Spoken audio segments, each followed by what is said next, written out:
Peter, welcome. How are you guys? For those who aren't aware, some of the younger viewers, so your career started around 1979 and the NSL was completely different to the A-League. What were the differences? Back in the day, the parks, the facilities, we played on grounds that they had cricket pitches run. It wasn't professional, we were the wogs.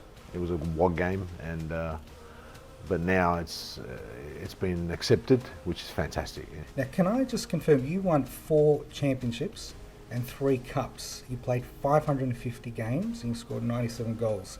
They are just incredible statistics. What was it like winning your first championship? Well, mate, like as a footballer, that's what you want to do. You want to be playing in winning teams, and that's exactly what I did.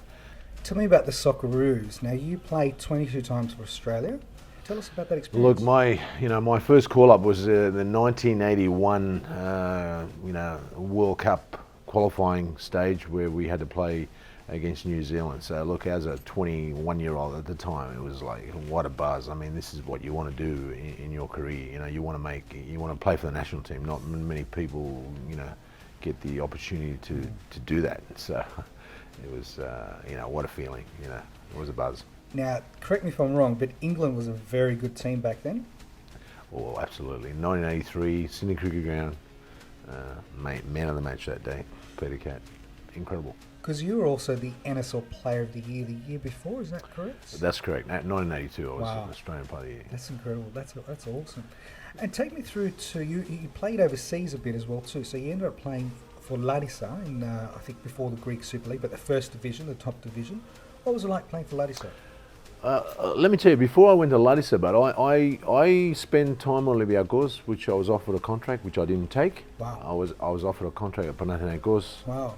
which I didn't take because I wanted to play in Australia. I wanted to play for the national team, and then in 1985 I decided to go to Greece. And look, Greek football was an incredible experience for me, but unfortunately, Greek football is is very, very cliquey.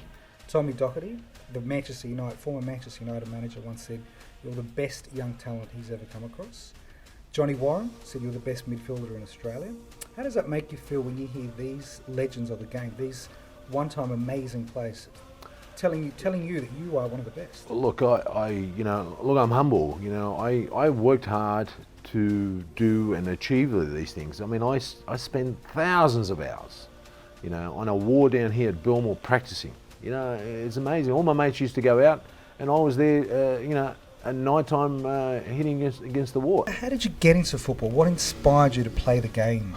Back in the day in Greece, we played in the streets. It was street soccer. My mum, at the time we were poor, and she used to be a machinist, and she used to make soccer balls out of rags. You heard the story with all these other people. Well, let me tell you that is my story. One day I said, "Oh, look, I want a ball," and we were walking down to Athens, and a guy goes to a shop owner and goes to, "Look, the most successful people are soccer players and singers in Greece." So she goes, "Buy the kid a soccer ball." She bought me a plastic soccer ball, I remember. So tell us what you might have come across to be the highlight of your career, but also a low light. Look, the highlight of my career would obviously playing for Australia, and that memorable game in 1983 at Sydney Cricket Ground where I played against England and I was man of the match. That was the pinnacle for me at such an early age. And the worst moment in my career was actually not, Olympic telling me to leave the club. Peter, Canterbury Council is recognised as one of their favourite sons. You also ran the Olympic torch relay in 2004. There's been a lot of other highlights as well. Can you take us through a couple of those? Well, Canterbury Council, I've lived in this area for 46 years, so they've recognised my feats on the soccer field. Also done the torch in 2004 for the Olympic Games down at William Street. So that was a great moment. Centenary medal from the Queen. That was, these are great honours as a footballer, and also I'm in the Hall of Fame for, in the Greek Hall of Fame for a sportsman. all these things are great. I'm honoured, but like I said, I'm still, you know, my feet are still planted on the ground. I'm a human being like anything. I just love football, and you know, if I've made people happy through the years and given them joy, you know, for me it was a pleasure.